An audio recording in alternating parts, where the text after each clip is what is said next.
Tanto,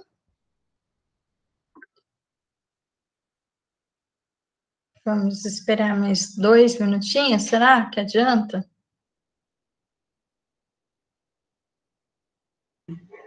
Às vezes sim. Tá bom, vocês têm conversado entre vocês aí no grupo? Professora, eu converso só com as meninas, com a Jenny, com a Lê, com a Dani, com a Stephanie. O resto do pessoal, muito raramente, às vezes a Jaque. Entendi. E o pessoal tem aparecido em outras aulas? Apareceu uma pessoa, Gustavo. Tudo bem, Estão Gustavo? aparecendo. Estão aparecendo mais que o semestre passado, professora. É. Boa noite, Gustavo. Tudo bem?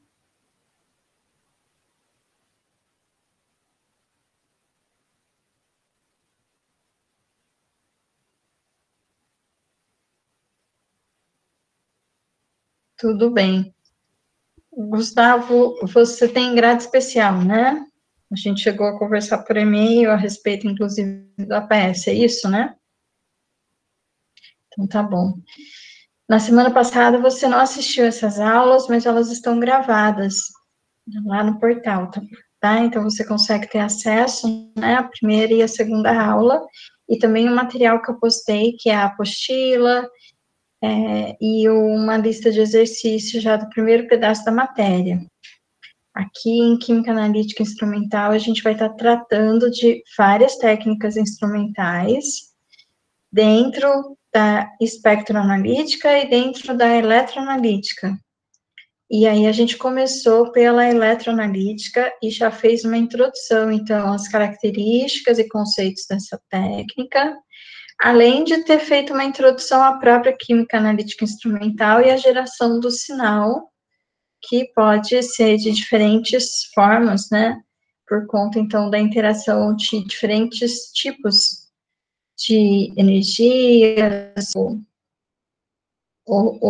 outras formas, né, de fazer com que a nossa matéria tenha algum sinal a ser medido e que possa, então, ser convertido em uma resposta ou de análise quantitativa ou de análise qualitativa.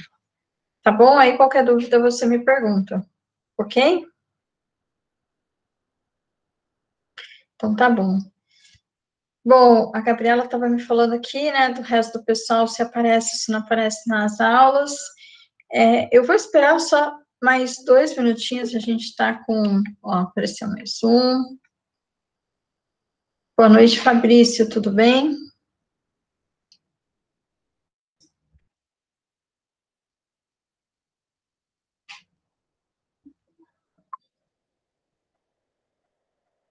Boa noite, Fabrício, tudo bem com você? Boa noite, professora. Tudo bom? Tudo bem. Bom, eu vou esperar só até 19h07, né, porque eu tinha falado 2 minutinhos, aí a gente dá início à nossa matéria. Na aula passada, a gente começou a fazer já alguma coisa sobre cálculos, e é um pedacinho um pouco mais complicado da eletroanalítica, né, que vai envolver as reações de oxirredução, e a gente vai dar continuidade a esse pedaço, tá? Então, quem não, o legal de ter a aula gravada também é esse, né? Então, mesmo quem assistiu e tem alguma dúvida, ainda pode ir lá assistir de novo, tirar alguma dúvida específica, dar uma acompanhada no exemplo, no exercício. Então, sempre tem algo bom para a gente tirar, mesmo das situações mais adversas, né? Então, esse é um lado bom. Não tem mais aquela desculpa, eu não vi a aula, eu não sei o que está acontecendo, está tudo gravado e está tudo disponível para vocês. Bom, então, o prazo que eu tinha falado aí já deu, então eu vou retornar aqui para o nosso conteúdo, né, vou voltar, então, um pedacinho da aula passada para a gente recapitular e avançar desse ponto em diante. Então, olha só. Aqui a apostila que eu disponibilizei para vocês, da eletroanalítica, então ela tem, né, justamente, então eu vou até voltar um pedaço aqui, para a gente ter uma chance de fazer um apanhadinho geral, né? Então, aqui, começando na eletroanalítica, eu fiz uma introdução falando das principais técnicas devido às principais formas de sinais analíticos que eu posso medir. Então, um sinal elétrico, um sinal espectro óptico, né? São os dois principais. Eu também posso ter análise térmica. E aí a gente também tem ainda as técnicas de separação, que são técnicas importantes para depois fazer, inclusive, a análise, se for o caso de misturas. E hoje no mundo, né, na nossa realidade, geralmente a gente precisa, assim, da cromatografia, de uma técnica de separação, e depois vai estar empregando, então, uma técnica espectrométrica para fazer a confirmação da identidade dos nossos compostos e outras caracterizações. Mas aí, então, a gente tem aqui uma separação da química analítica, né? Analítica é quant e qual e quant. Dentro da quant, a química analítica clássica, que é aquela que emprega somente técnicas de bancada, vidrarias. A instrumental, que já usa os nossos equipamentos. E dentro da instrumental, então, essas três principais, a eletroanalítica, espectroanalítica e as técnicas de separação. Tem um pouquinho de história, né, do analito, da análise, sobre os diferentes sinais que a gente pode estar utilizando nos equipamentos. Dentro da própria eletroanalítica, a gente pode ter o potencial elétrico, a carga elétrica, a corrente elétrica, que vai, então, ser utilizado para justamente interagir com o nosso material e gerar uma medida. Aí a gente falou, então, sobre características desse método instrumental. Em geral, a gente vai ter técnicas indiretas, então a gente precisa estar trabalhando com comparativo da minha amostra em relação ao sinal que vai ser produzido por padrões de concentração conhecida, para depois conhecer a concentração da nossa amostra, ou dos nossos analitos, né, na amostra. E aí, significa que essas técnicas vão trabalhar com curvas de calibração, e a gente tem dois termos que são essenciais na química analítica instrumental.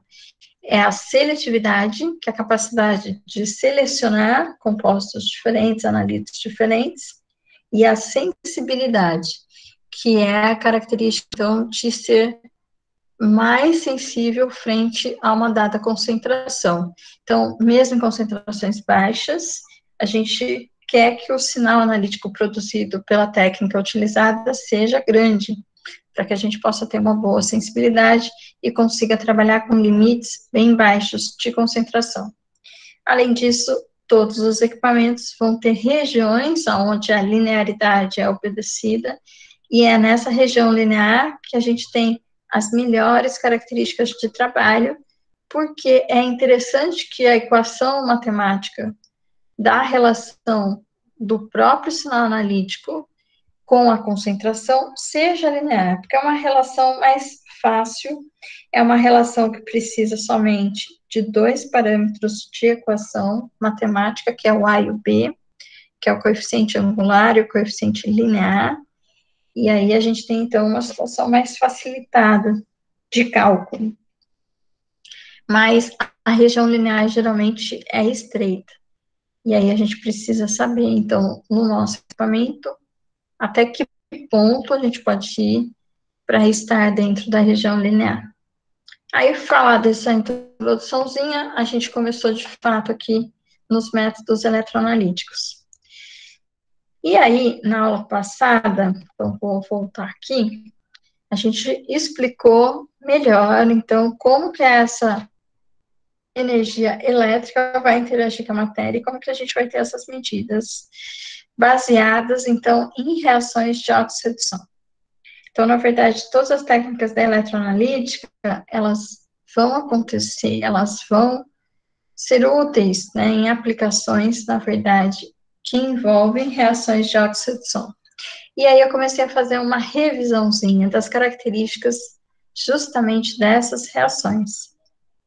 As técnicas da eletroanalítica têm algumas vantagens muito interessantes, então eu destaquei o fato delas permitirem a análise de atividade, que de verdade é o que influencia, né, na minha solução, e não a concentração. Então, é a atividade do meu íon que importa, porque é o quanto dele realmente está ativo, né? E isso vai ser aí muito importante para algumas soluções, em algumas situações de força iônica. E a técnica, então, da eletroanalítica permite que a gente calcule, né, determine atividade. A gente também consegue fazer análise de compostos nos seus estados de oxidação. Isso é difícil em analítica a gente conseguir, então a gente faz análise de ferro. Mas uma técnica que consegue dizer, olha, tem tanto de ferro 2 e tem tanto de ferro 3+, é mais rara, né? Não é muito comum a gente conseguir isso. Aí, falando das reações de oxidação, a gente, então, recapitulou os conceitos, né, de agente redutor, agente oxidante, o que é a redução, o que é a oxidação, tentou entender melhor isso a nível atômico, né, para conseguir fazer o balanço das reações de oxidação, que vai exigir balanço de carga.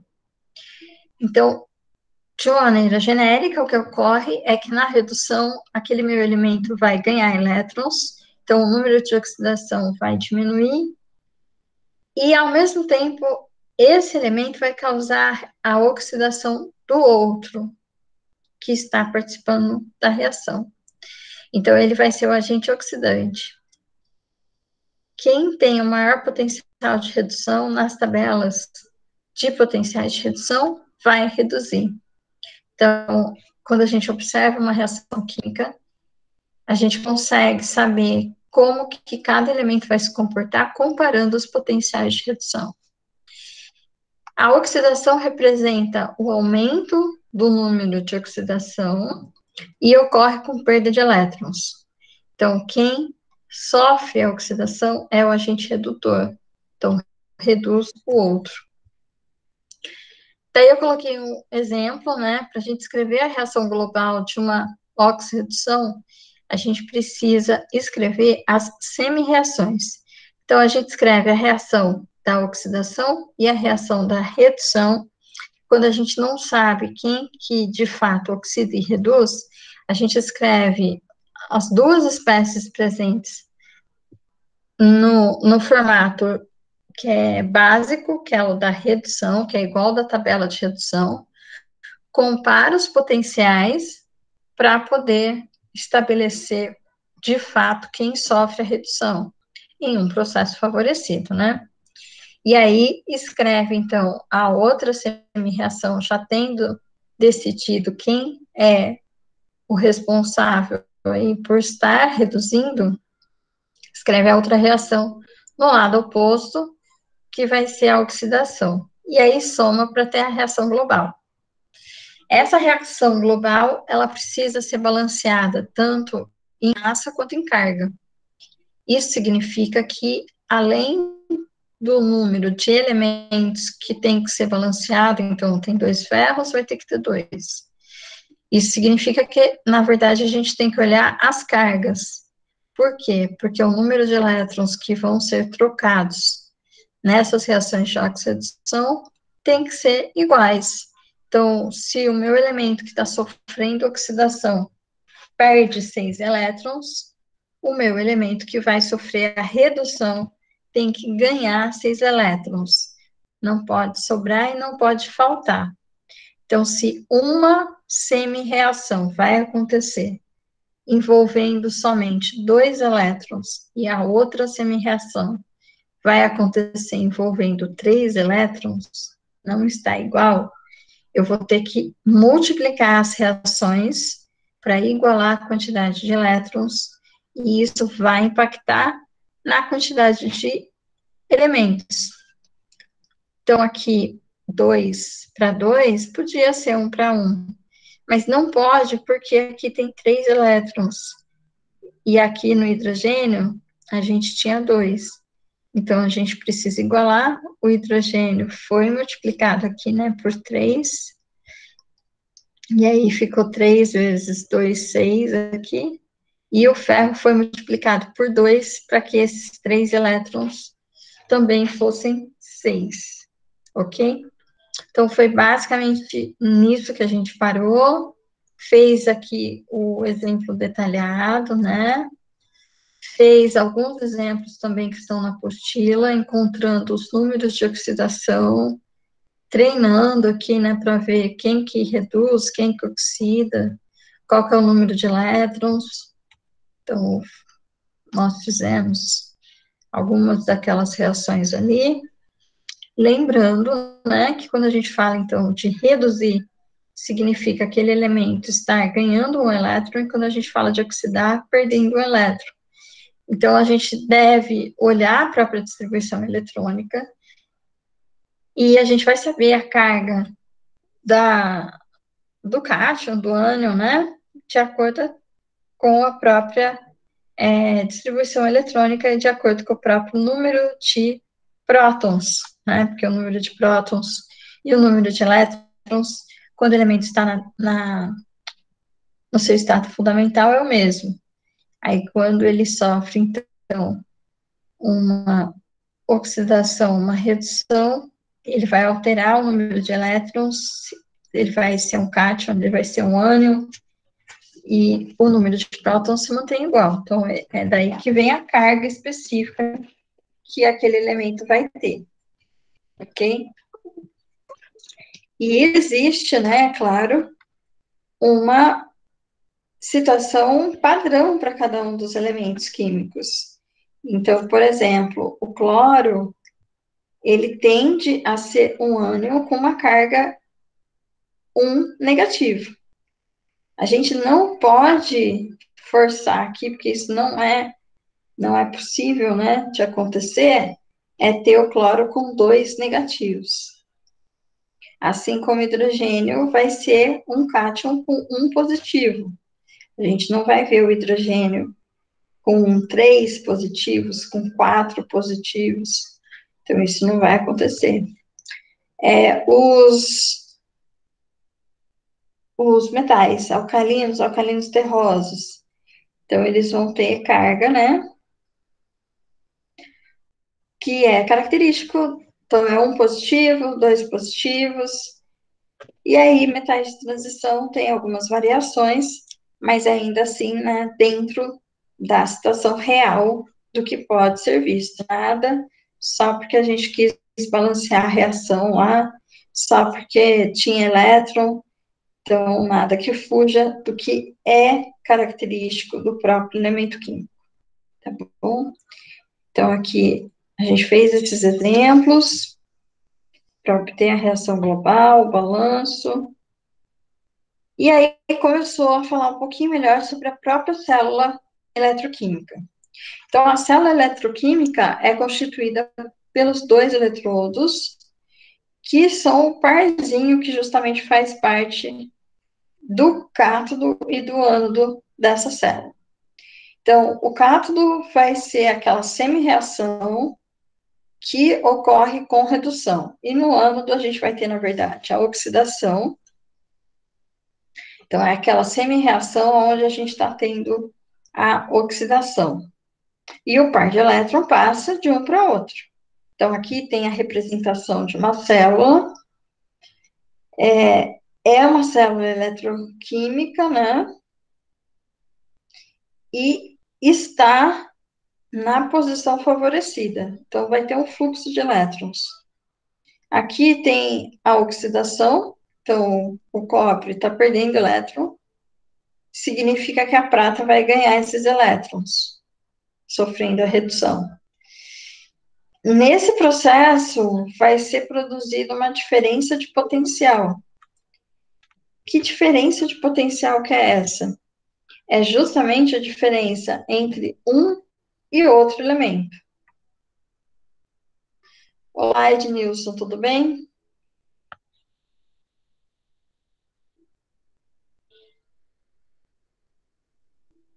Bom,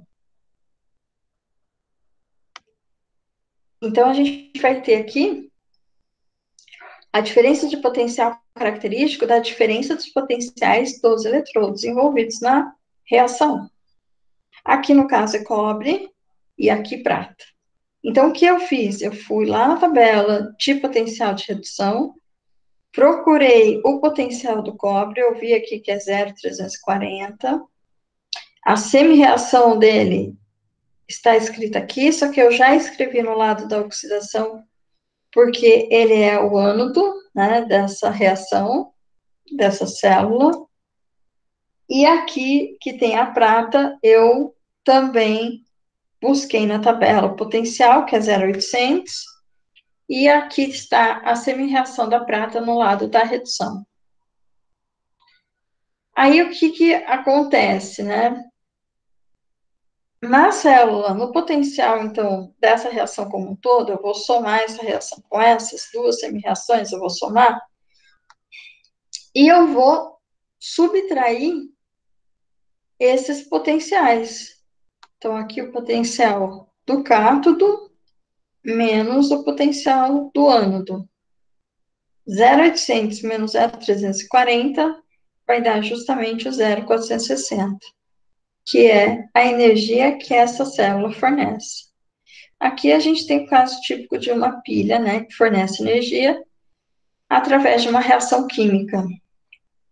Existem outras possíveis reações, empregando, então, outros elementos como eletrodos, então, outro cátodo, outro ânodo, e por isso outras voltagens aqui.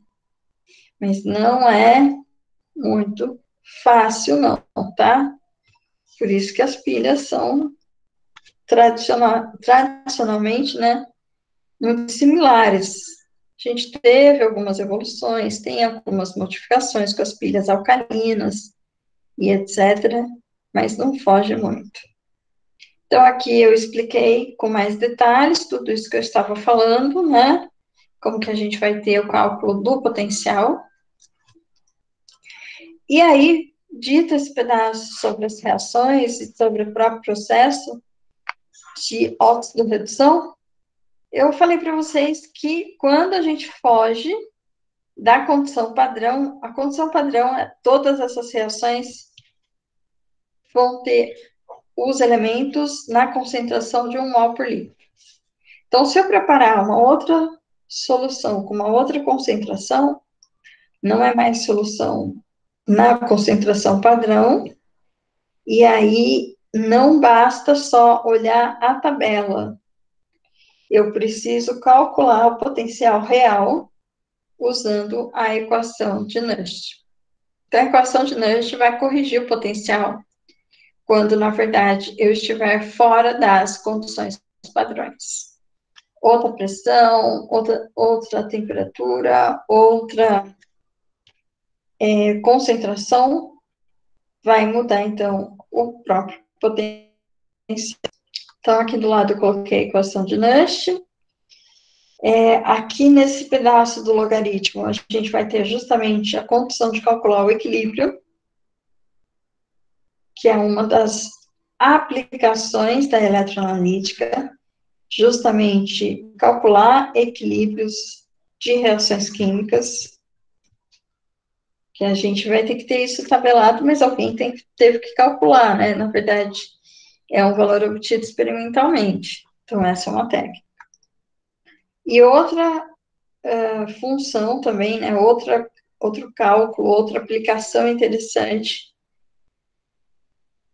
da eletroanalítica é a própria medida da concentração. Então, eu posso usar esses eletrodos, essa célula montada, para medir a concentração ou do reagente ou do produto, depende de como eu organizo e como eu faço o próprio cálculo, né?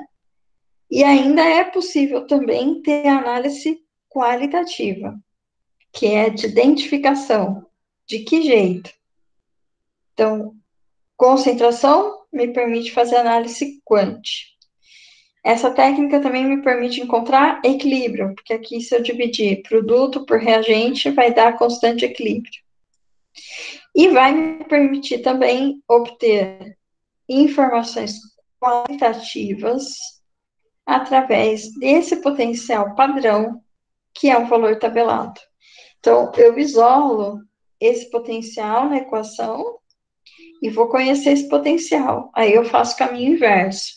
Eu vou para a minha tabela e identifico, então, quem que é a substância química que tem esse potencial. E aí eu vou levar o que estava lá na minha reação. Então, essa análise faz, né, que dá a informação de identidade. Ok? Bom, e aí a gente pode, na verdade, entender mais de perto o que está acontecendo na nossa célula eletroquímica e verificar que o que muda, de fato, é o transporte, então, de elétrons. Então, por exemplo, essa solução aqui é uma solução de sulfato de cobre. Aqui eu vou ter nitrato de prata, mas a direção de elétrons é diferente. Então, essas soluções, elas vão ter um metal e a solução com o íon metálico. Um metal e a solução com o íon metálico. Mas nessa reação aqui de cá, onde esse metal está sofrendo a oxidação, a direção dos elétrons é sair. Então, aqui eu vou ter uma carga negativa na superfície, porque esses elétrons estão saindo do metal e se direcionando para o cátodo. Por isso que às vezes parece até que está errado, né? Então, cátodo é onde está a redução, mas tem carga positiva na pilha. Ânodo é onde está a oxidação, mas tem carga negativa na pilha. Então, tem carga negativa porque os elétrons estão saindo daqui. Então, eles estão aqui na superfície e vão ser direcionados para o cátodo. Aí aqui tem carga positiva, por quê? Porque a direção dos elétrons é para o próprio íon. Então, a gente fica, né, sem elétrons sobrando. E por isso representa como o positivo no cátodo. Ok? Certo, pessoal? Dúvidas, comentários, perguntinhas? Para que a gente possa ter essa medida de potencial elétrico aqui, a gente não pode ter os dois eletrodos mergulhados juntos. Então, não ia dar certo se eu colocasse o sulfato de cobre com o cobre e, ao mesmo tempo, o nitrato de prata com a prata em um becker só. Eu não ia ter diferença de potencial para medir. Então, eu preciso que os eletrodos estejam separados. Aí, aqui existe o que é chamado de uma ponte salina, que é por onde e pode existir, né? Vai existir migração de íons, e é a distância, então, que esses elétrons se movimentam, né? Gerando um fluxo de elétrons, e aí uma diferença de potencial pode ser medida. Ok? Bom, então, continuando, né? Quando a célula eletroquímica tem uma reação de oxorredução que é favorecida, então, termodinamicamente favorecida, a gente vai estar medindo um ΔG, que é a energia livre de Gibbs, para dizer se é favorecido ou não. Ou então, através do próprio potencial. Então, olha o que acontece aqui. Essa diferença de potencial é positiva. Então, o elétron está vindo daqui para cá. Então, essa é justamente a reação aqui, que vai ter a redução, a oxidação, e aqui desse lado vai estar justamente a redução. Então, o elétron vai vir para cá. Se eu pegasse esse mesmo par, cobre e prata, e tentasse forçar em locais opostos aqui, então eu vou colocar a prata desse lado e o cátodo desse lado, para ver se ocorre a formação de uma pilha. Então, o que a gente ia perceber é que não ocorre, não fornece energia. Na verdade, o potencial seria negativo. Então, se o potencial é positivo, a reação é favorecida. Se o potencial é negativo, significa que a reação não é espontânea, não é favorecida. Quando a gente não tem uma reação, então, favorecida, e ainda quer fazer com que aquilo aconteça, a gente chama, então, de célula eletrolítica. Quando a reação é favorecida e a gente gera um potencial com essa reação, é uma célula galvânica ou voltaica. Então, dentro da eletroquímica, eu vou ter a pilha, a bateria, que fornece energia porque trabalha com reações espontâneas, na direção favorecida. E eu vou ter também a eletrólise, que vai acontecer quando a gente força o elemento que não queria oxidar, vai oxidar, porque eu vou aplicar um potencial e não vou esperar a própria reação fornecer o potencial. E o outro elemento que era para reduzir, não vai reduzir, porque eu vou aplicar um potencial. Então, a gente usa esses processos não favorecidos em eletrodeposição, para fazer, então, por exemplo, um banho, né, de banhado a ouro, banhado a prata. Então, é uma eletrodeposição. Sobre um outro material, a gente faz o metal reduzir. E usa, então, em processos aí da própria metalurgia, tá bom? Bom, usando esses conceitos agora dentro do método potenciométrico, então, na potenciometria, a gente vai usar justamente essa medida de potencial das células. Aí, como que essa medida vai ser viável, né? É uma medida analítica. Então, como que essa medida vai ser viável? Eu vou ter um eletrodo que vai ser uma referência e vou ter um eletrodo que vai ser aquele que vai me fornecer o sinal que eu quero.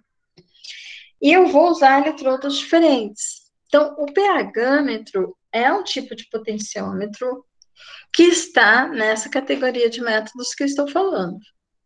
Mas o H+, não é o único íon que eu posso medir. Eu posso ter um eletrodo que é de cobre para medir cobre em solução. Então, cobre 2+.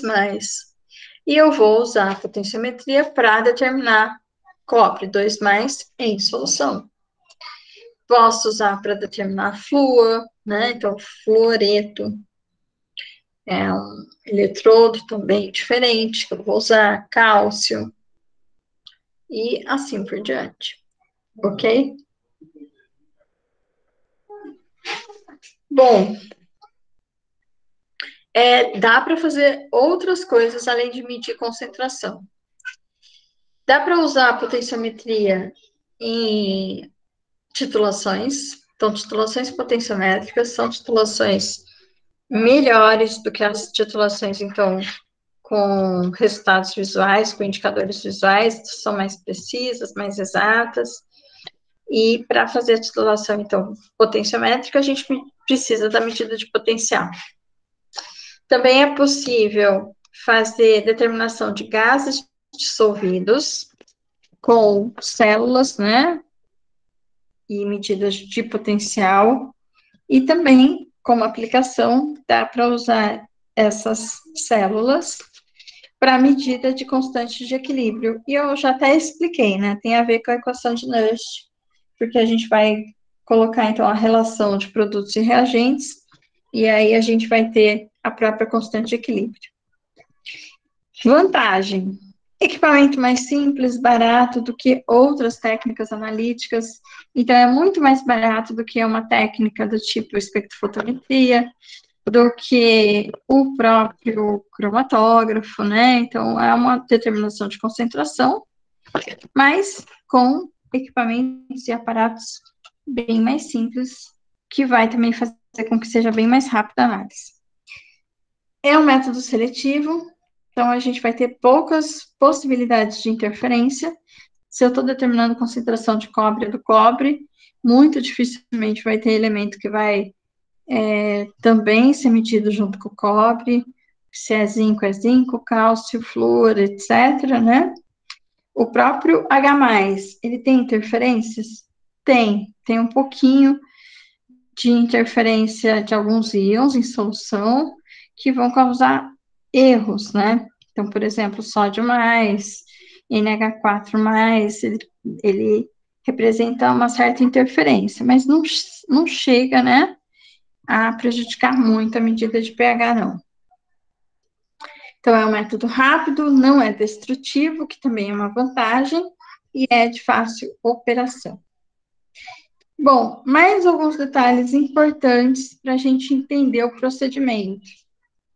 Primeiro, eu falei que a gente vai precisar dos potenciais da tabela de redução para poder fazer os cálculos, né? Mas como que esses potenciais da tabela de redução foram, na verdade, determinados? Eles foram feitos de forma experimental, foram medidos de maneira experimental, montando células eletroquímicas.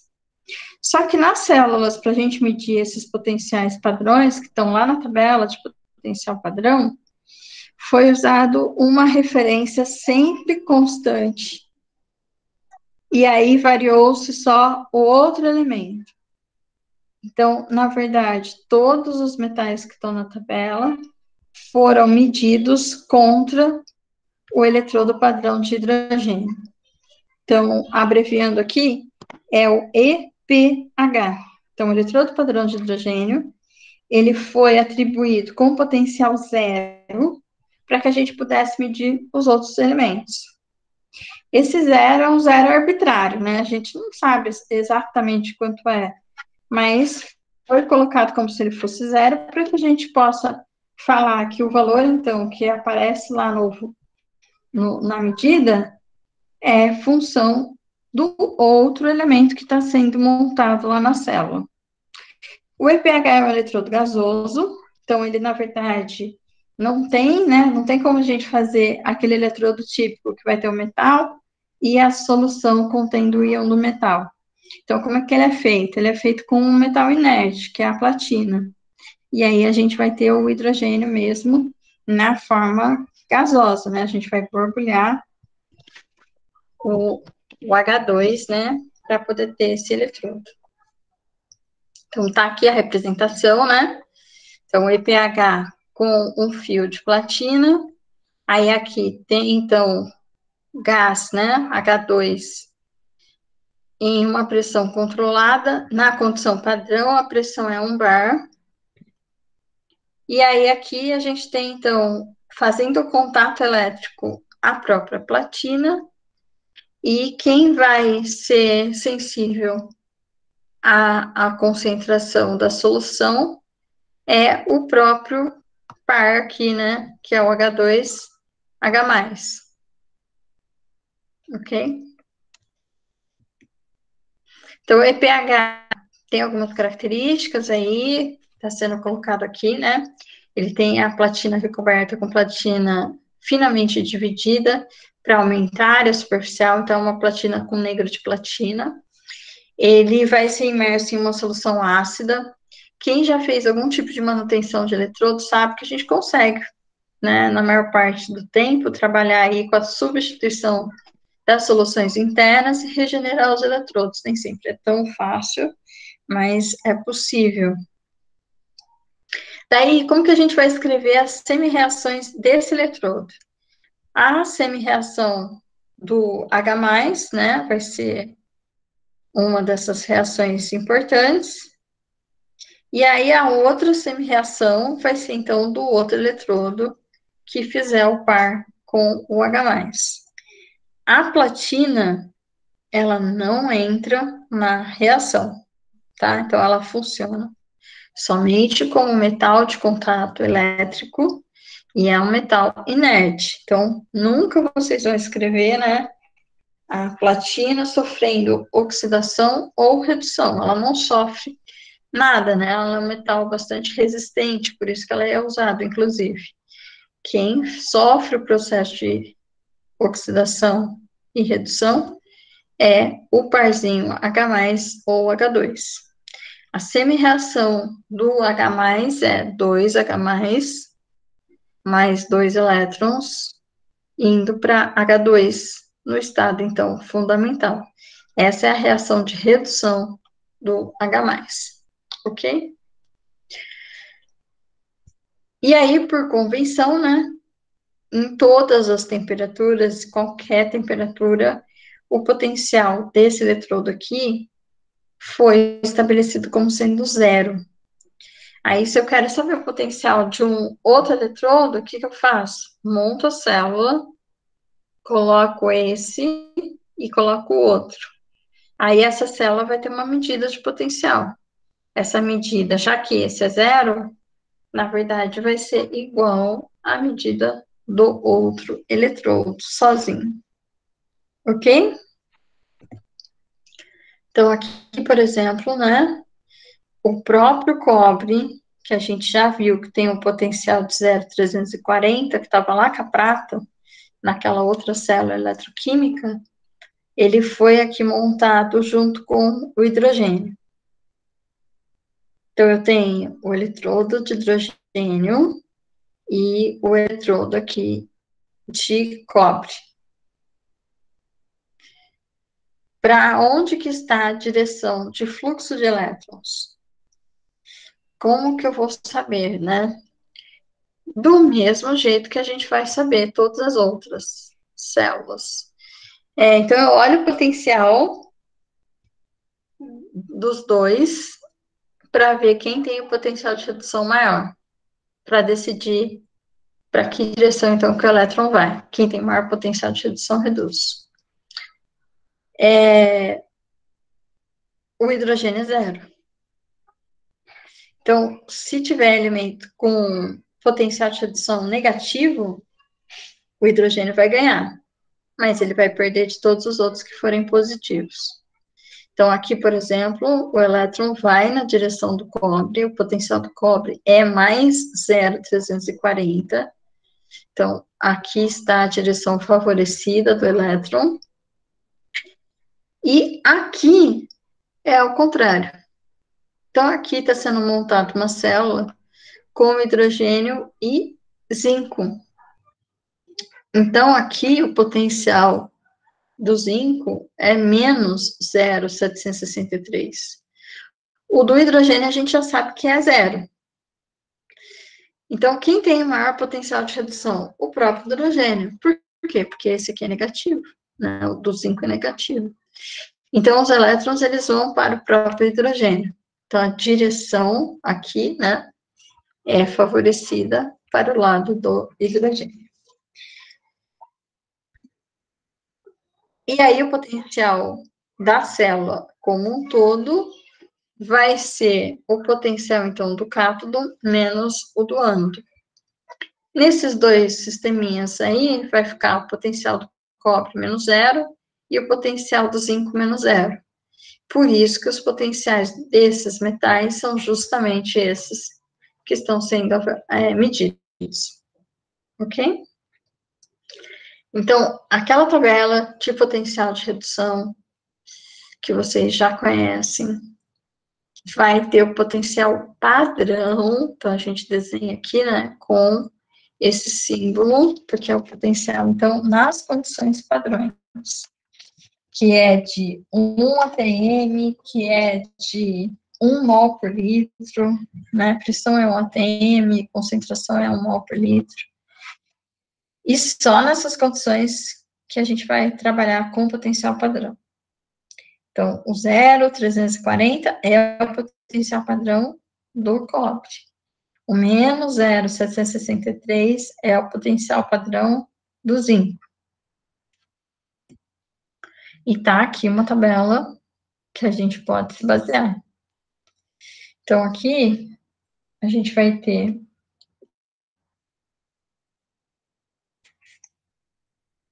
uma organização, né? Que, na verdade, vai ter aqui, na região superior, todos os potenciais positivos. Aí, aqui, então, chegou no 0. E aqui, todo mundo tem potencial negativo. Se eu fizer uma pilha com um elemento desse e um desse, essa pilha vai ser favorável. Porque qualquer um daqui vai ser agente oxidante, então vai reduzir, e qualquer um daqui de baixo vai oxidar. Certo? Por quê? Quem tem maior potencial de reduzir, reduz. Então, maior potencial de redução, reduz. Então, todos esses daqui reduzem contra qualquer um desses aqui que são negativos. Esses daqui, junto com qualquer um daqui, oxidam. Certo? E o potencial da célula vai ser justamente a diferença de potencial dos elementos que eu usar. Então, vamos tentar ver aqui um outro exemplo. Prata, 0,800, positivo. Se eu montar uma pilha de prata com zinco, que é menos 0,763, quem que vai reduzir? A prata, porque tem maior potencial de redução. Então, os elétrons vão para a prata. E o zinco vai tender a oxidar. Ok. Então, o zinco é o agente redutor e a prata é o agente oxidante. Ok. Qual que é o potencial gerado por essa célula eletroquímica? Por essa pilha? Prata com zinco. Então, quem que é o cátodo? Vem para mim. Então, estou montando aqui, né?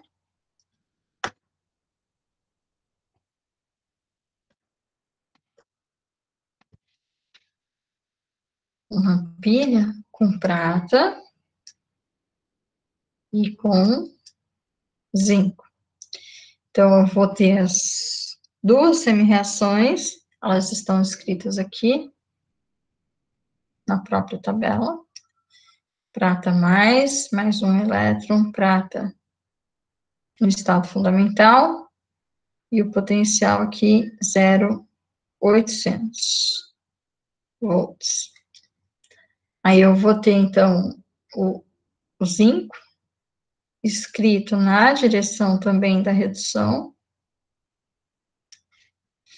e o potencial aqui, menos 0,763. Então, se eu colocar na forma daquela nossa representação da célula, desse lado de cá vai estar o zinco, que vai estar sofrendo a oxidação, e desse lado de cá vai estar a prata, que na verdade vai estar sofrendo a redução. Então, aqui, se sofre redução, é o cátodo, e aqui, se sofre oxidação, é o ânodo. Fluxo de elétrons sai daqui e vai para cá. Ok?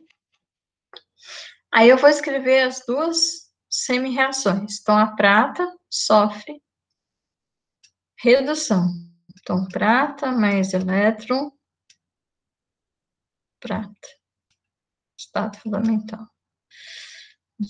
Aí aqui, então, tem que ser do lado da oxidação. Então, zinco 2 mais 2 elétrons. O que a gente percebeu escrevendo as duas semi-reações? Hein, pessoal? O que a gente percebeu? Aqui a gente vai calcular o potencial, né? O que a gente percebeu escrevendo as duas semi-reações? Aqui, o zinco está perdendo 2 elétrons e a prata está usando um só. O que acontece?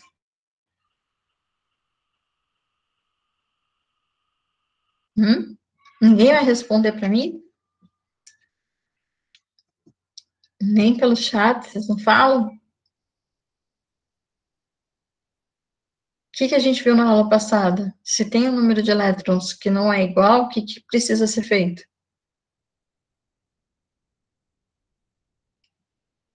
Alguém me ajude, por favor. Jennifer, fala para mim. O que eu vou ter que fazer? Que a gente fez na aula passada.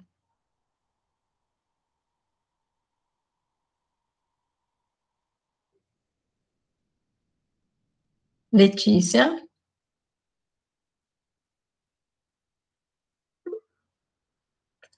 Exatamente, Gabriele, muito obrigada. Então, a gente vai ter que balancear.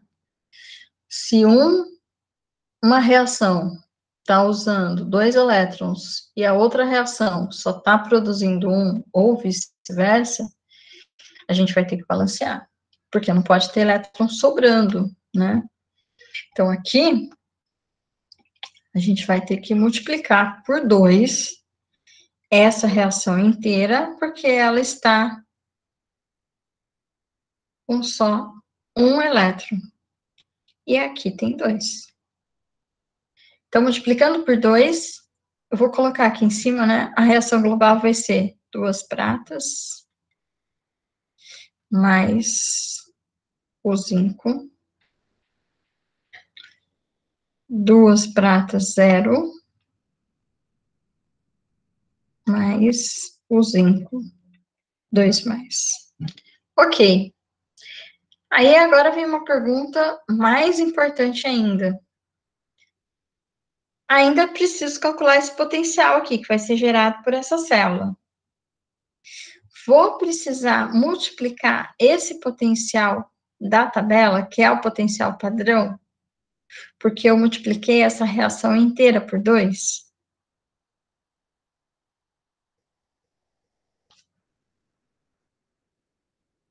Sim ou não? Eu acho que sim, professora. Não. O potencial padrão, ele não é alterado. O potencial padrão é padrão. Então, ele não é alterado. A gente não multiplica. A gente inverte os sinais quando a gente inverte as reações, porque ele deixa de ser potencial de redução para ser potencial de oxidação. Então, aqui, essa reação agora vai ter o potencial, então, no lado da oxidação, que é de carga oposta a esse, então, vai ser mais 0,763, mas continua tendo esse valor da tabela. E esse potencial aqui é mais 0,800. E não é balanceado, não é multiplicado pelo multiplicador da reação. A gente vai entender por que isso não acontece, porque, na verdade, se eu multiplicar, vai dar na mesma, porque a hora que eu monto a equação global, essa prata, ela vai estar elevada ao quadrado. E se eu multiplicar aqui, então vai ter um 2 aqui e vai ter o quadrado do ajuste desse número de mols. Então, corta, porque eu teria esse 2 aqui e o 2 multiplicando aqui, que seria a concentração de prata ao quadrado. Então, na verdade, não importa se eu multiplicar, porque eu vou voltar a ter o mesmo valor, que é o valor padrão, tá? E o jeito de calcular o potencial da célula sempre vai ser o mesmo. Então, o potencial da célula vai ser igual ao potencial do cátodo menos o potencial do ânodo. Então, nesse caso, o cátodo, onde ocorre a redução, 0,80, 0,800. Aí, menos potencial padrão do ânodo, vai dar 0,763. E aí, então, o potencial dessa célula aqui vai ser 0,007. Positivo. Então, favorecido.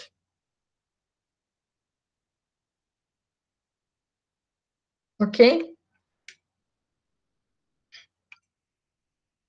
Então, a gente coloca na ordem, né? Peraí que aqui eu esqueci de uma coisa. Então, o potencial aqui é menos, né? Da relação em si. Mas, ó, deixa eu mostrar aqui para vocês. Então, aqui é outra semi-reação, cobre e zinco. As duas escritas no lado da redução. Então, mais 0,340 e menos 0,760. Para eu achar a global aqui, então, eu vou definir, né, pelo próprio potencial. Esse daqui é maior que esse. Então, esse daqui está escrito certo, do lado da redução. Agora, o zinco, eu vou escrever no lado oposto, que é o lado da oxidação. Por quê? Porque ele oxida em vez de reduzir. Ele tem um menor potencial de redução, então ele oxida. Aí eu inverto essa semi-reação. Então, vai ficar assim. Esse daqui, eu coloquei no lado da oxidação, e esse daqui continua no lado da redução. Quarto elétron aqui, 2 e 2, somei a reação. Aqui estava tudo no lado da redução, que é o que eu peguei da tabela. Então, esse daqui eu tenho que deixar positivo, porque eu estou escrevendo a reação do lado oposto. Então, aí eu somo e vai dar positivo. Se eu for colocar aqui na minha equaçãozinha, potencial do cátodo menos potencial do ânodo, aqui ainda é o potencial padrão, que é o potencial da tabela. Então, vai ficar 0,340 menos, porque é sempre cátodo menos ânodo, só que na tabela ele é menos também, então menos, menos, fica positivo. Tá? Então, aqui, é que aqui não tá cabendo, né? Tem que abrir um quadro branco aqui para calcular. Então, aqui, a hora que eu vou fazer esse menos aqui, ele ainda tem o menos da tabela. Se eu for fazer pela própria reação, então vai ficar mais, menos, menos. Então, não dá isso aqui, não. Vai dar mais... quanto que dá? 0,8 mais 0,763. Então, 1,563. Certo?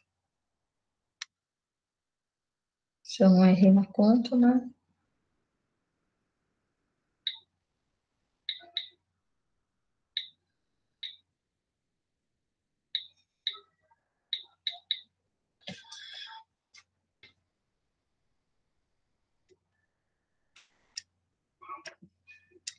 Ok? Então, igualzinho está ali. Vou fazer o seguinte aqui, ó. Para não ficar tão apertadinho.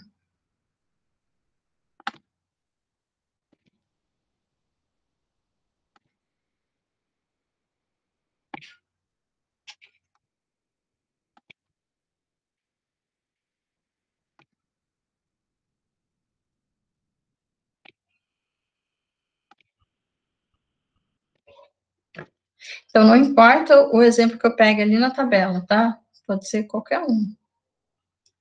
Esse exemplo que eu peguei aqui, então eu coloquei prata e zinco.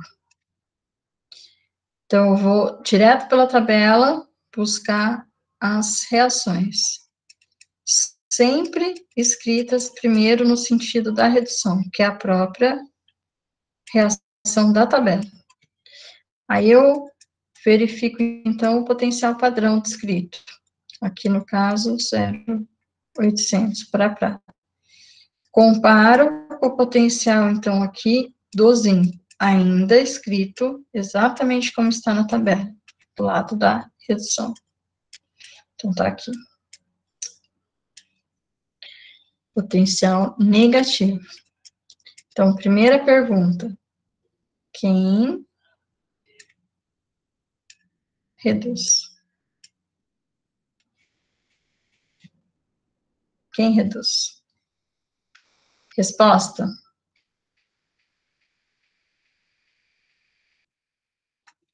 Quem tem o maior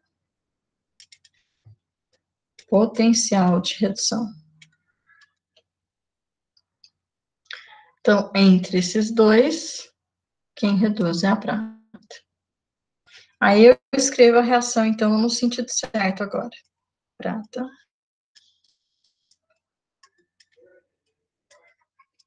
Reduzindo. Mantenho o potencial aqui, que é o da tabela. Aí eu escrevo zinco, que se um reduz, esse tem que oxidar. Então, eu escrevo o zinco na direção da oxidação.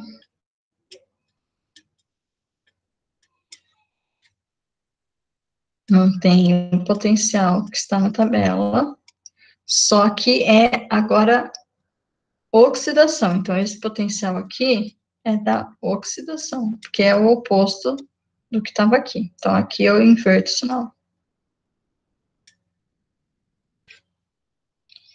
Multiplico por 2, para poder ajustar o número de elétrons aqui.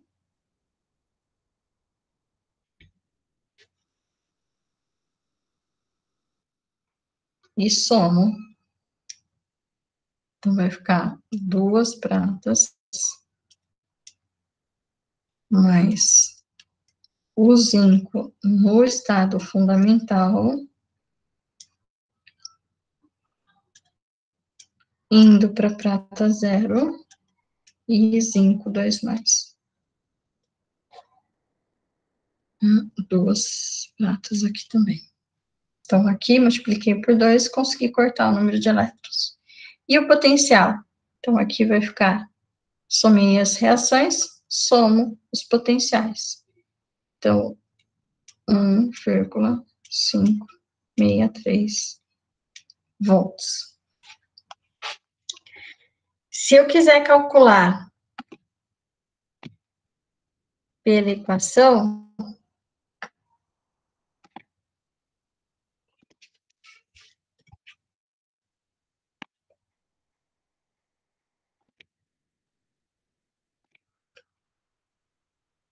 então vai ficar assim, deixa eu ver se eu consigo.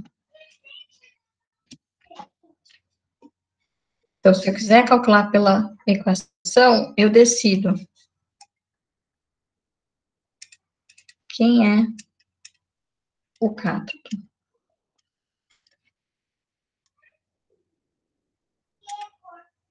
Quem sofre redução.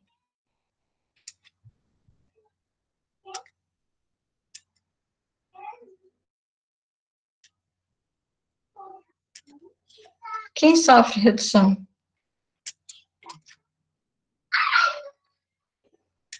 Quem tem maior potencial de redução. Então, entre esses dois, eu vejo que é a prata. Então, a prata é o cátodo.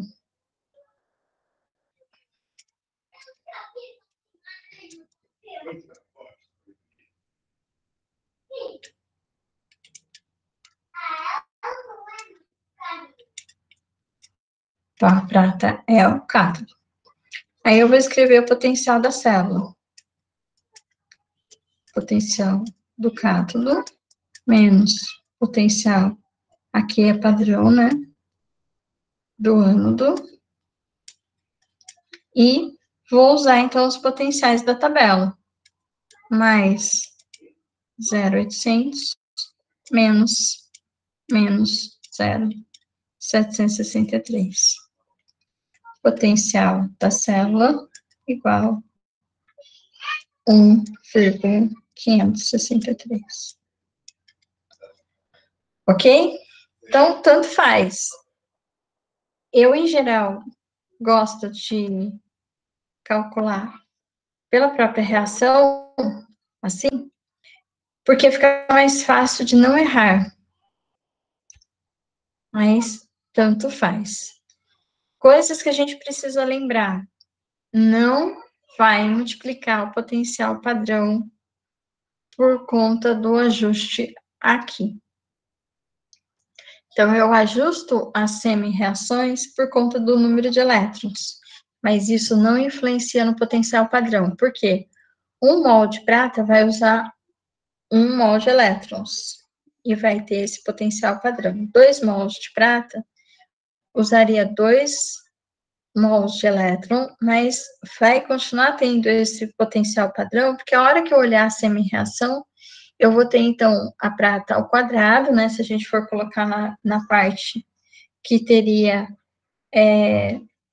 produto sobre reagente, então ficaria, se eu tiver ajustado aqui, ficaria prata, 2 vezes prata, mas aqui também tem 2 vezes prata. Então, a semi-reação não muda o valor aqui do potencial, porque vai cortar o 2 de cada lado, certo? Então, tanto faz, né, o jeito que a gente calcula, mas não pode mexer nesse valor. Se a gente inverter aqui a reação, agora o potencial vai ser de oxidação e não de redução, então aí muda o valor do sinal, porque eu estou olhando a reação pelo outro lado, né, que é a oxidação. E aí a gente não erra o cálculo, ok? Perguntas? Então, se eu fosse fazer aqui, iria ser da mesma forma.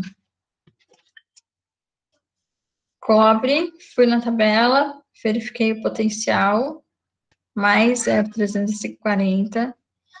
Aí o zinco na tabela, menos 0,760. Então, o cobre, né, reduz, porque tem maior potencial. E aí o zinco oxida. Então, eu vou escrever agora no sentido da oxidação. Aqui eu não preciso balancear, porque eu já tenho 2 elétrons e 2 elétrons. E aí, a hora de somar, então, eu vou ter o mais 0,340 e o mais 0,760. Então, vai dar 1,10 volts.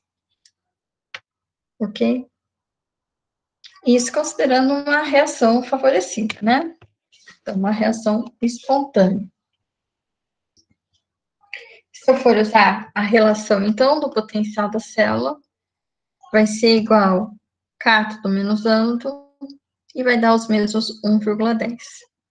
Existe uma nomenclatura que a gente usa, na verdade, para descrever a pilha, uma forma também padronizada de escrita, que vai ser ânodo, solução, 2 barras, solução do cátodo, cátodo.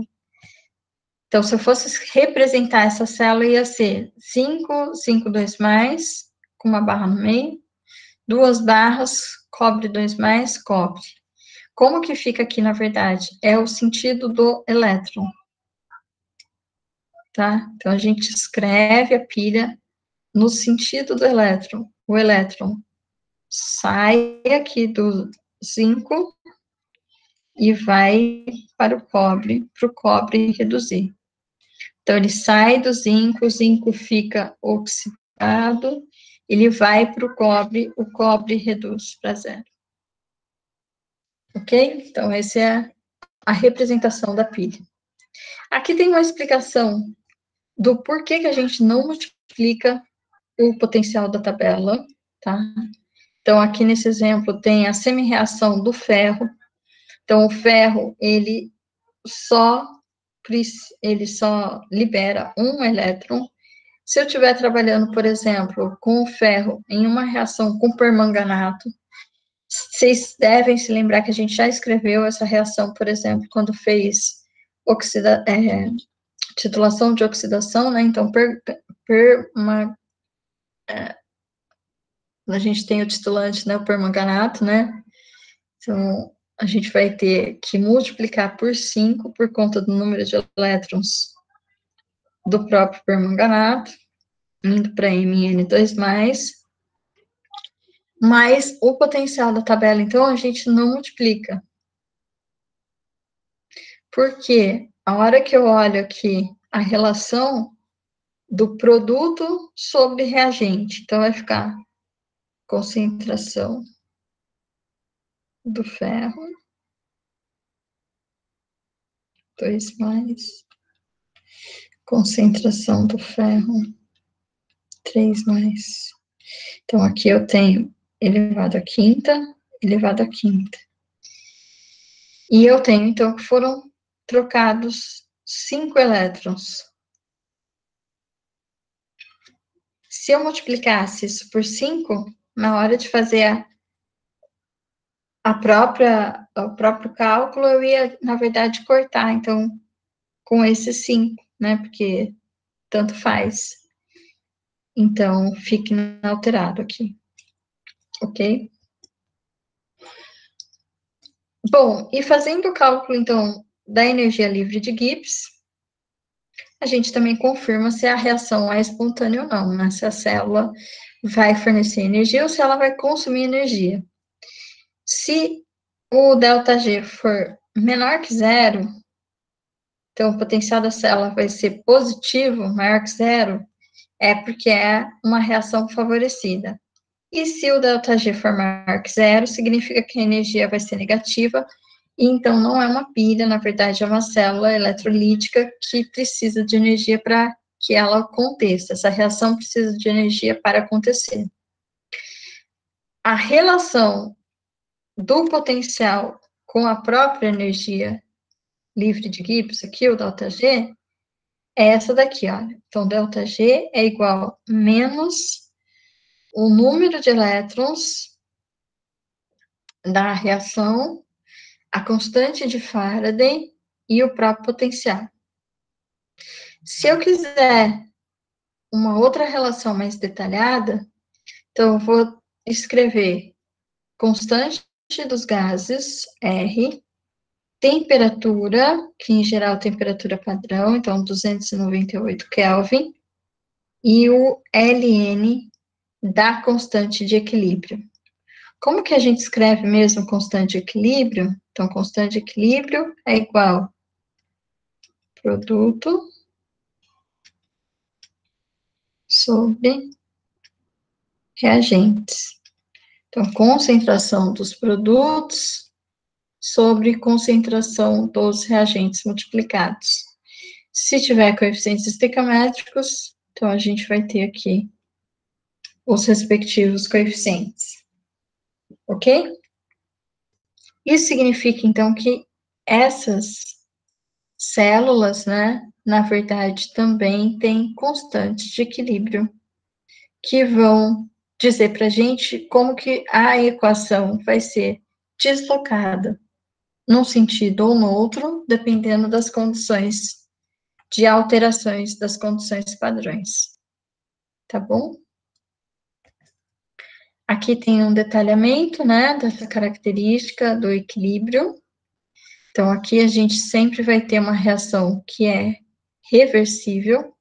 Então, quem sofre a redução também pode oxidar, e quem sofre a oxidação também pode reduzir. Então, aqui existe um equilíbrio, né? E o potencial da célula, ele vai ser corrigido de acordo com as concentrações que forem alteradas em relação à concentração padrão. Então, o potencial que vai ser o potencial da célula real vai envolver o potencial padrão, que é aquele da tabela, menos a constante dos gases vezes T, dividido pelo número de elétrons da reação, vezes F, que é a constante Faraday, e aqui o Ln da concentração, então, dos produtos multiplicados, dividido pelos reagentes multiplicados. Esse formato aqui embaixo, ele está trabalhado já, então foi substituído a constante dos gases, a temperatura, a constante de Faraday, e o Ln foi convertido para log para ser mais fácil de calcular. Então, essa reação, essa equação aqui de baixo, é a equação que a gente, na prática, acaba usando mais. Então, eu vou ter potencial igual potencial padrão, que é o da tabela, menos 0,0592 log da concentração da multiplicação dos produtos elevados aos seus respectivos coeficientes estequiométricos, dividido pela concentração dos reagentes, também elevado aos seus coeficientes estequiométricos. Ok? Aí aqui, né, o N é o N da reação, o N que for trocado. Se for 1 é 1, se for 2 é 2, se for 3, então é o N que troca entre quem oxida e quem reduz. E essa que é chamada equação de Nernst. Se a gente for levar mais a sério, na verdade, essa equação aqui, ela deveria ser escrita pelas atividades. Mas, na prática, a gente trabalha muito mais com concentrações e o erro vai ser relativamente pequeno, então a gente aceita aqui as concentrações para fazer os cálculos. Se a temperatura for alterada de 25 para qualquer outro valor, o que vai acontecer? Como a gente sabe que a constante de equilíbrio vai ser diferente, então o equilíbrio vai ser deslocado de acordo com a temperatura, essa equação aqui também vai ser modificada, né? O valor aqui do potencial também vai ser modificado de acordo com a mudança de temperatura. Então, aí teria que ser feito um outro cálculo, né, para outras temperaturas. Tá bom? Aqui tem o detalhamento, né, dos termos da fórmula. E, inclusive, aqui, né, a relação com rigor da atividade ao invés da concentração. Constante Faraday, 96.485, coulombs vezes mol menos 1, número de elétrons, potencial padrão, que é o da tabela, constância dos gases, 8,3.145 Joule, mol Kelvin, e a temperatura em Kelvin. Ok? Perguntas, pessoal? Pouco quietos, muito quietos. Perguntas, dúvidas, comentários? Não? Ok. Então, a hora que eu olho agora de novo a minha célula para fazer as minhas medidas potenciométricas, eu não uso mais o potencial de hidrogênio para poder calcular o outro potencial. Eu uso um eletrodo de referência.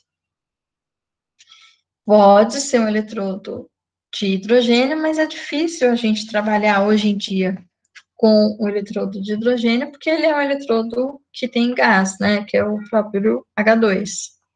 Então, a gente trabalha com outros eletrodos de referência, pode ser o calomelano, pode ser o prata, cloreto de prata, em geral, é o de prata, cloreto de prata. E aí, a nossa célula, então, para fazer as medidas, vai ter o eletrodo de referência, que eu conheço o potencial. Então, o eletrodo de referência tem o potencial conhecido. E do outro lado, vai ter o eletrodo indicador, que é onde eu tenho a minha análise em si para ser realizada. Então, o eletrodo indicador, ele vai ser sensível ao analito que eu quero medir.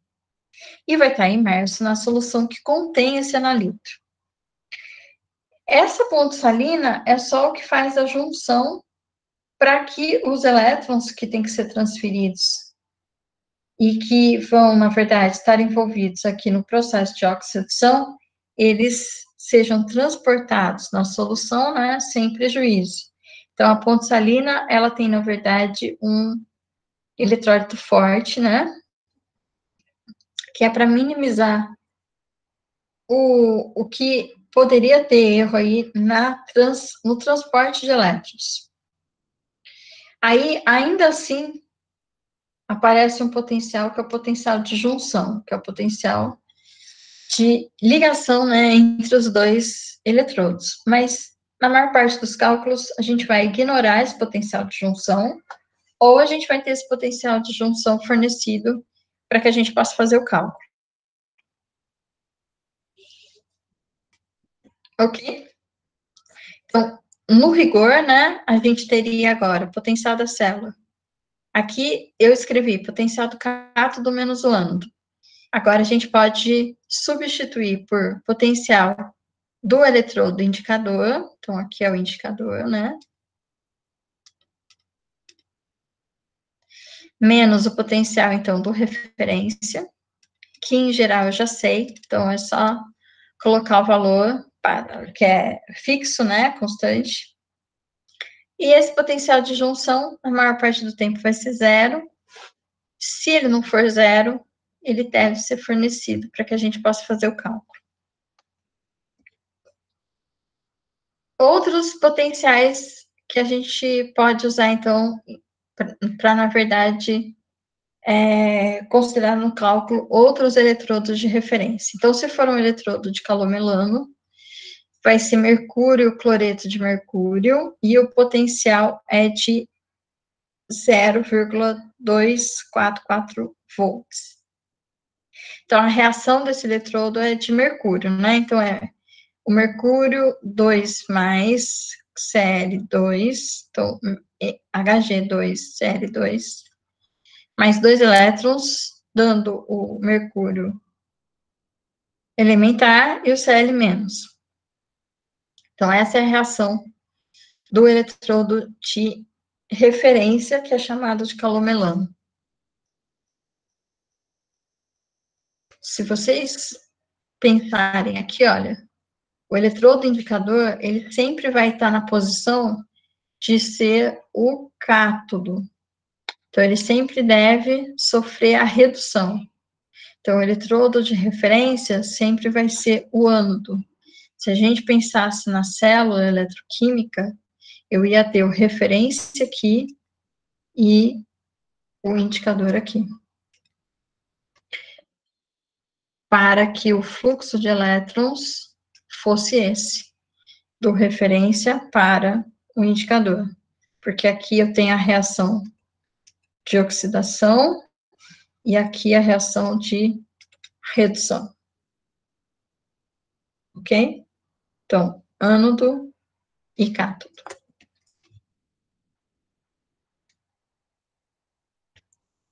Detalhes aqui para o calomelano, né? Então, ele vai ser basicamente constituído pelo mercúrio, pelo cloreto de mercúrio e uma solução saturada de KCl. O KCl é o eletrólito forte que mais funciona nos nossos eletrodos, porque K+ e o Cl- têm praticamente a mesma mobilidade. E aí eles vão gerar um potencial de junção reduzido. Então, eles vão minimizar os erros, né? Eles têm a mesma velocidade de migração na solução e etc. Aí, outro eletrodo de referência que a gente pode usar é o de prata, cloreto de prata. Também usa o eletrólito, né, como KCl saturado, só que nesse caso o potencial, então, padrão é de 0,199. Aqui está escrito errado, tá? Isso aqui é a representação do potencial do calomelano. Aqui, na verdade, é prata, né? Cloreto de prata, que é esse eletrodo de referência que a gente está falando. A reação vai ser do cloreto de prata com o elétron para prata zero. E da mesma forma, então, a gente tem a representação aqui do eletrodo, com a solução, né, que contém o cloreto de prata, aqui, na verdade, uma haste que vai ser de prata impregnada com cloreto de prata e o eletrólito. Aqui está falando um pouco mais sobre essa junção, né, da ponto salina, ou sobre a própria solução eletrolítica que a gente coloca, que é o KCl, e explicando por que que a gente precisa dessa solução. É para ajustar os íons, porque como a gente tem um fluxo de elétrons e vai ter a espécie que oxida e a espécie que reduz, a gente teria um desequilíbrio de cargas na solução. Então, o KCl tendo o potássio positivo praticamente com o mesmo raio iônico do cloro negativo, vai balancear as cargas da solução. Então, na separação entre os dois eletrodos, tem um gradiente de cargas, né, por conta do que está acontecendo. E o correto, então, é neutralizar, igualar. Aí eu tenho o fluxo de potássio positivo e de cloreto negativo de um lado para outro aqui, para justamente ajustar, até que a gente fique com uma situação, então, de equilíbrio. Ok? Pessoal, vocês ficaram quietinhos aí o tempo inteiro? Vamos fazer um exemplo antes da gente começar a falar um pouquinho mais sobre os eletrodos indicadores. Então, já que vocês não perguntaram nada, eu que pergunto, tá? Então, vamos fazer aqui um exemplo, né? Vou fazer aqui um exemplo na forma de exercício, tá?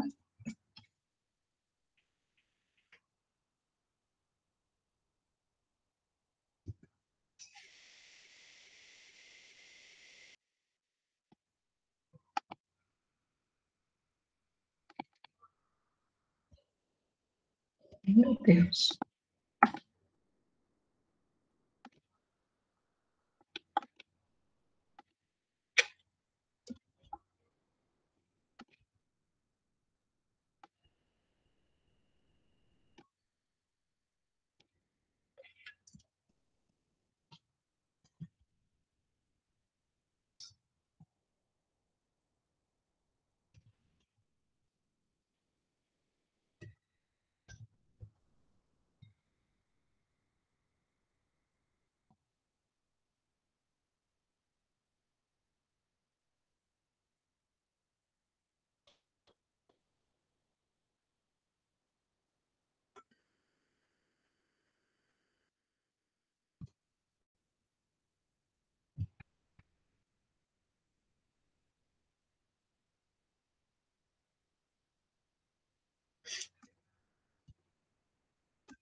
Bom, estou pedindo para vocês calcularem o potencial de uma célula, que na verdade eu vou representar aqui como sendo genericamente, eu não vou escrever a forma correta dessa célula para vocês terem que fazer os cálculos para determinar. Então, a célula vai ser formada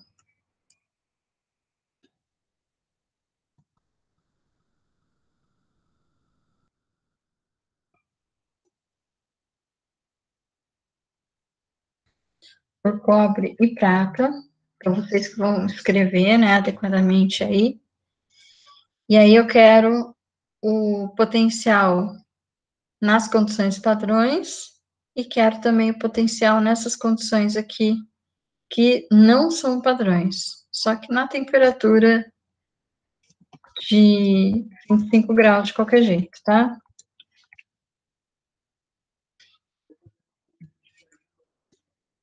Ok? A gente está praticamente aí no finalzinho da aula, mas dá tempo de vocês tentarem rascunhar alguma coisa para perguntar. Já que vocês não perguntaram a aula inteira hoje, então agora estou tentando forçar vocês a verem, né, se tem ou se não tem dúvidas aí. Monta a célula, representa as reações, usem a tabela de potencial para verificar quem que é o cátodo e quem que é o ânodo.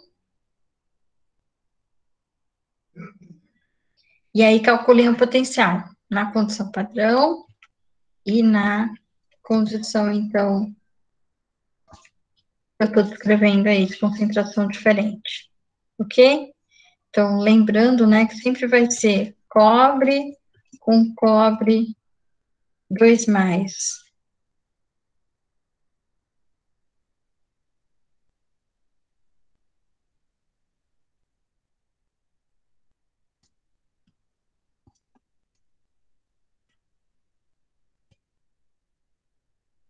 E aí vai ser, então,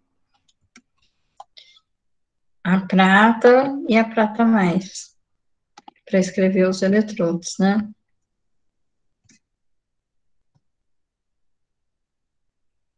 Só não escrevi o formato, vocês que devem determinar aí qual que é o formato certo. Ok? Então, vamos tentar fazer rapidinho, pelo menos a estrutura, pelo menos o esboço.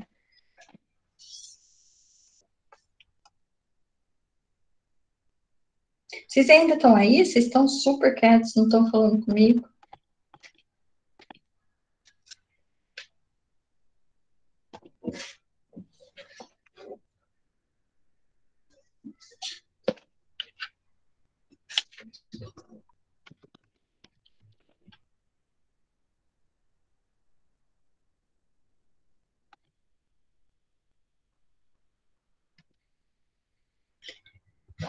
Vamos tentar fazer rapidinho? Estou aqui.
Como que você fez para obter esse resultado, Gabriela? Fala para mim.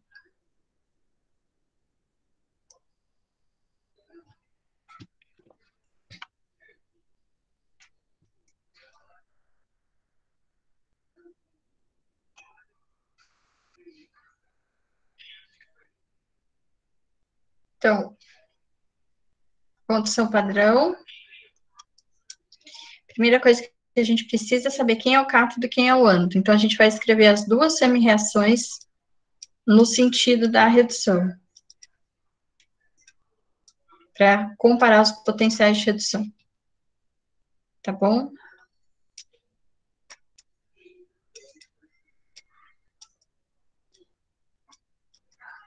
Então, os dois estão escritos no lado da redução. Aí, eu vou na tabela de potencial de redução. Aí, esse daqui é mais 0,340 volts. E esse aqui é mais 0,800 volts. Então, olhando os dois potenciais, o que eu verifico, né? Que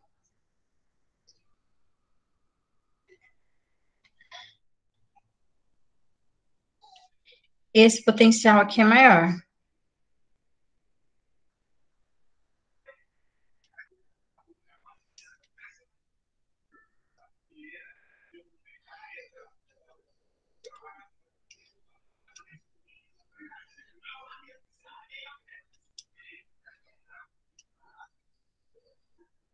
Então, aqui vai ter a redução.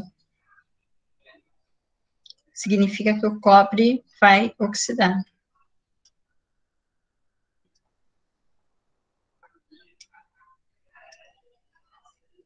Então, na verdade, o cobre 2, né, oxida.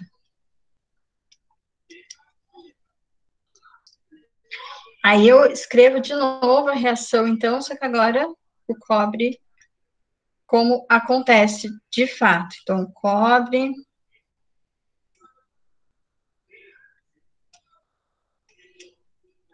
no lado da redução. Então, aqui, potencial menos 0,34. Então, vou pegar agora essas duas reações já do lado certo. Aí, eu vou ter que multiplicar por 2. 2, 2, 2, para poder ter o mesmo número de elétrons. E aí, agora eu consigo fazer o cálculo da reação global. Então, duas pratas.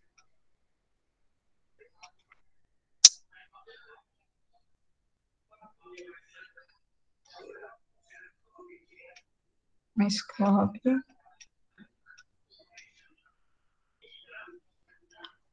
Duas pratas, 0. Então, a prata reduzindo e o cobre oxidando. E o potencial aqui, né? Já que eu já estou do lado certo, seria mais 800 menos 0,340. Então, vai dar 0,460 volts.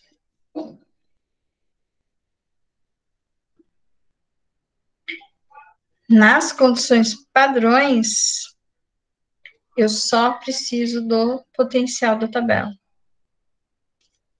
Então, se eu quiser escrever na forma de equação, dá na mesma, né? Aqui, potencial da célula vai ser igual ao potencial do cátodo menos potencial do ânodo. Então, seria 0,800 menos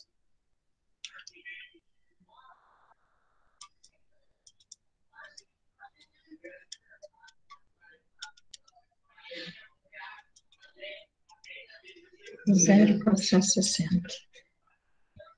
Ok? Então, Acho que a continha sua talvez tenha ficado errado. Gabriele já sumiu. Mas deu para entender, pessoal?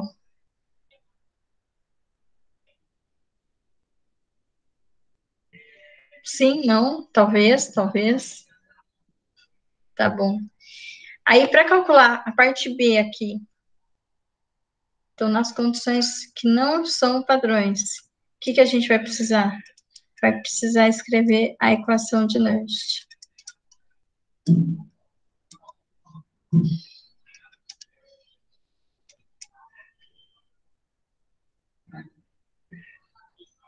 Então, faça o cálculo aqui e a gente corrige na próxima aula. Ok? Então, revisem, né? E façam o cálculo para a gente poder corrigir. Tá bom? Tá bom, pessoal? Então, até. Ah, a Gabriele voltou. Você chegou a ver o cálculo, Gabriele?